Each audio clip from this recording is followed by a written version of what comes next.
One of the objectives of the HOPE project is to ensure that Stellenbosch University achieves its potential to develop scientific approaches to solving real-world problems for real people.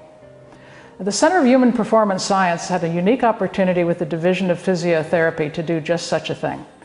They had a sophisticated movement analysis lab that helped them make their choices about therapies, but it wasn't exactly world-class. And with the help of the Center of Human Performance Sciences and funding from the HOPE project, we were able to purchase additional cameras and provide some engineering support to help process data.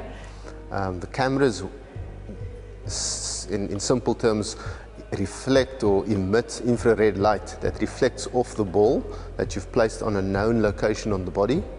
And the cameras also then are able to sense the origin of that reflection.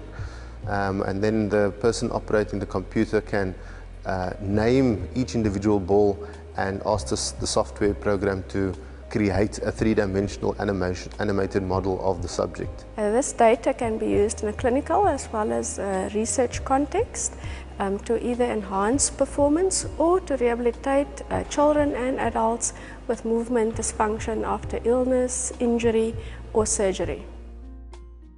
And one prime example is Hilary Lane, a woman with cerebral palsy who was having extraordinary pain to the point where walking was almost impossible.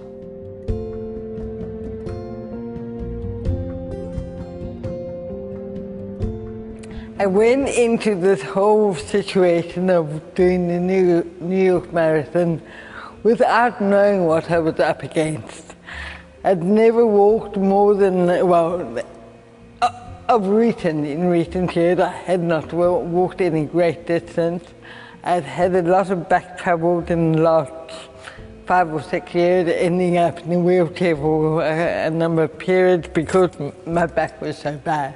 With Hilary, what we did, and when we got introduced and we decided to assist with the preparations for New York Marathon last year, we used the motion capture system to develop a baseline of the way she moved. So a really detailed description of her walking pattern. Now, one thing I don't personally like is seeing the image of myself walking. And so when the initial filming was done, not only was the filming done with all the whatever they called the dots, I also saw an image of myself walking. Okay, I'm over 50, I know I'm not walking the catwalk, but it was interesting to see myself from a very objective point of view and see how I was walking and understanding that my left foot was dragging. And I know for sure that had I not had that filming which was done here, I wouldn't have seen that. We decided, following the motion capture analysis, that she would need overall conditioning to prepare for walking the 42 kilometers. The very first time that I received physiotherapy here, it was a different event in my life. The way my muscles were softened and then stretched.